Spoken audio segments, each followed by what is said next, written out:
Superman is the champion of the daylight. Not only do his solar-powered Kryptonian cells grant him the power to save the world, but his optimism and belief in human goodness brightens up everyone's day. Everyone except Lex Luthor. But today's stories are about DC's hero of the light taking on the evil spawn of the night.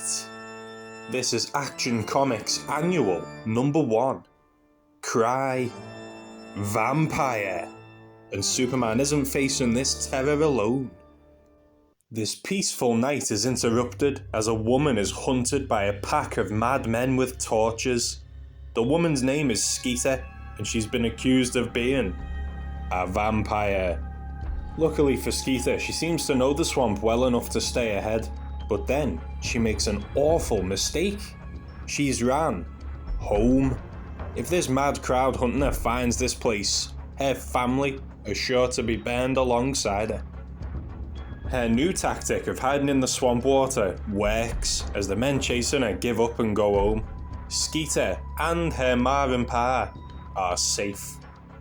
At sunup, Skeeter returns home again, remembering how her parents forced her to leave the swamp for a better life in the big city, and lamenting her hunger.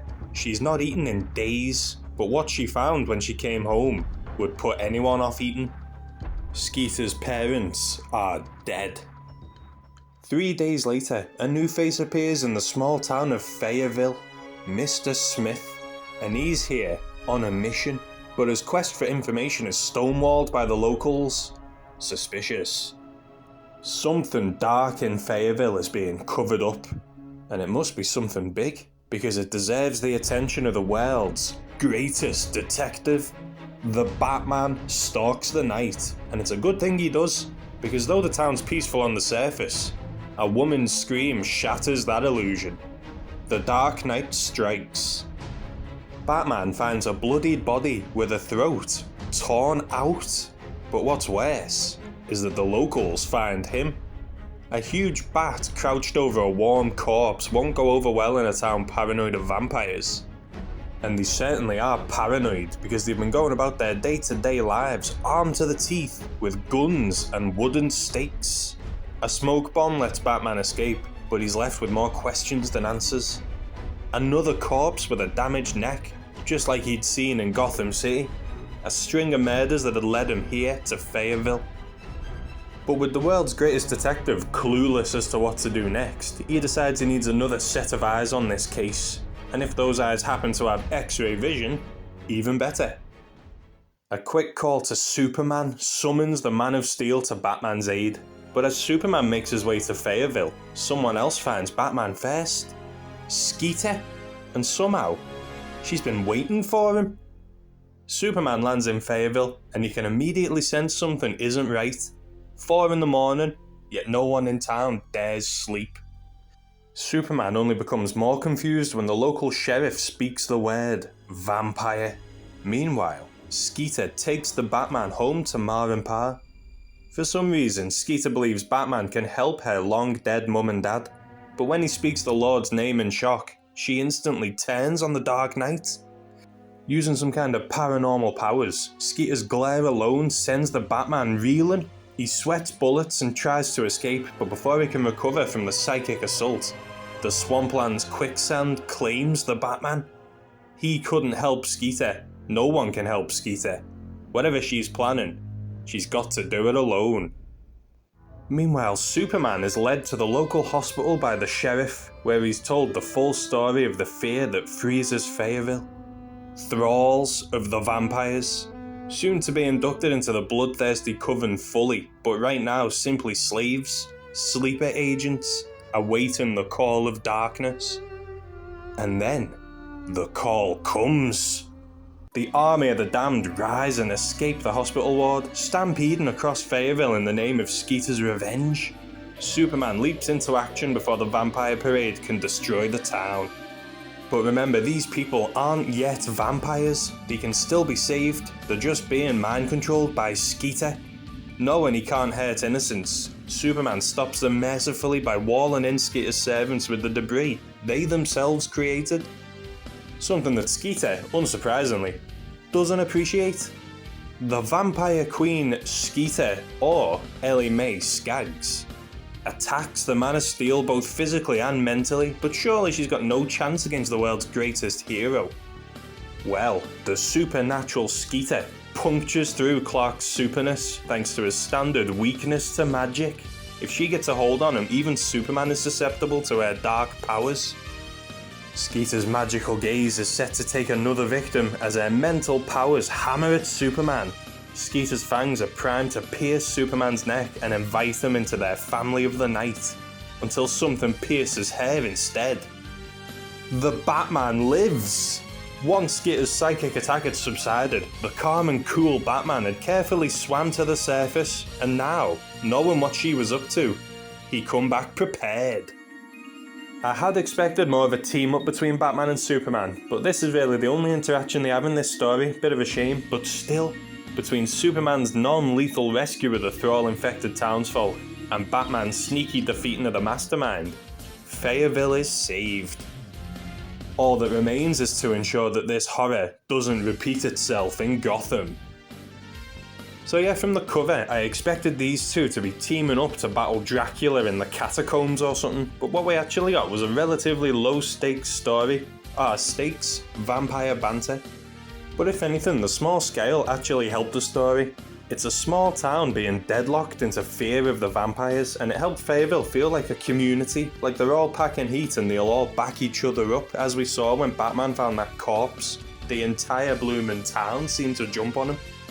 I think this story's set during a time when Batman and Superman weren't really friends, which is a shame, because I like it when they're best mates. They don't spend a lot of time together here, but they've still got each other's backs. Superman still came to help Batman, and Batman still saved Superman in the end. Skeeter actually being the monster was a cool idea, because at the start I genuinely thought the town's paranoia had taken them over and they were hunting an innocent girl. Revealing that no, she actually was the villain. It was quite cool. I know there's other Batman vampire stories out there, and I might tackle them next year because they're pretty bloody long as I recall. Did this story spook you? Come on, be honest mate, vampires are classic Halloween. But this isn't the only time the Man of Steel battled a child of darkness. The Action Comics Annual was just the preamble to the main event. Now we're gonna witness how Superman handles the king of all vampires in Superman vs. Dracula. Clark, Lois and Jimmy Olsen have all arrived at spooky Castle Romanoff, home of a man called Count Romanoff. A pale yet dashing looking man who seems very happy for the new meat to arrive. To meet the new arrivals. Christ, the dude's family flag is 4 bats and an X. Do you reckon he's a vampire? The Count and his assistant Elizabeth give a warm welcome, and truly Jimmy Olsen is a man after my own heart. The dude makes a beeline to the redhead. I'll have no Jimmy Olsen bashing around here. Between this, mugging off Conduit, and taking on Silver Banshee alone, Jimmy Olsen has proved himself a legend. The trio had been invited to the castle to talk to the Royal Count for an article, but after their long trip, the host graciously allows Clark, Lois and Jimmy to rest. They can speak in the morning. If they make it to morning, that is. In the dead of night, a mysterious voice calls Lois, beckoning her. Be careful Superman doesn't see where you're staring, mate. In a dreamlike trance, Lois is lured right into a pack of ravenous werewolves. Luckily, her boyfriend is Superman. Dude, Superman's fighting werewolves, this issue's sick. Don't know why his emblem's black though, but it looks great. As Superman handles the hounds, Lois runs back to the castle and is confronted by the Count. Still enthralled, Lois can't resist. But it turns out, it isn't Lois who the Count really wants. Bit weird, mate. Lois is basically topless here and he's thinking about another man. Superman! But before he can lay a hand on the cunning Count, he becomes mist. As the night ends, the darkness is just beginning. Sunrise sees Superman searching for answers, but Lois doesn't even remember their prowl through the moors.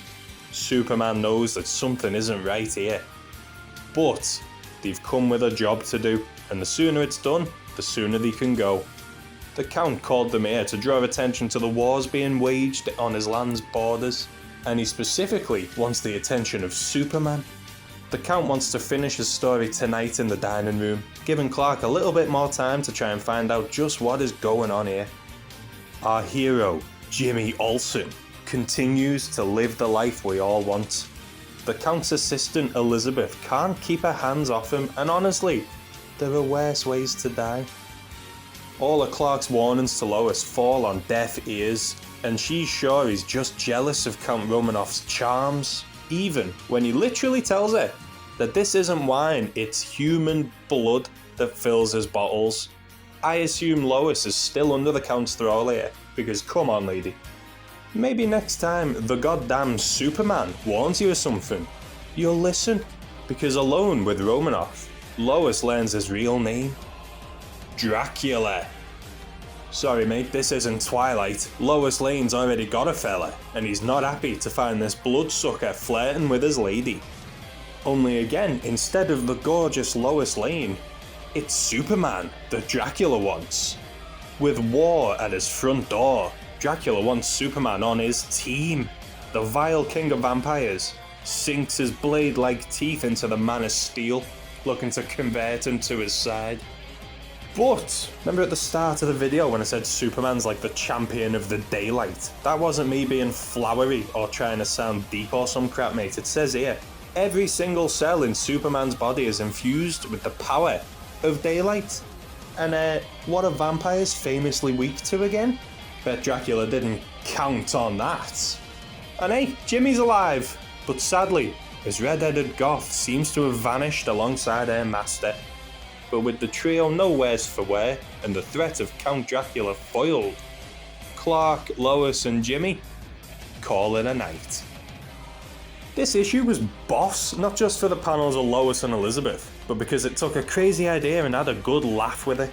Superman fought werewolves for God's sake, Jimmy almost died to a sexy vampiress, X-ray vision revealed that red wine was actually blood.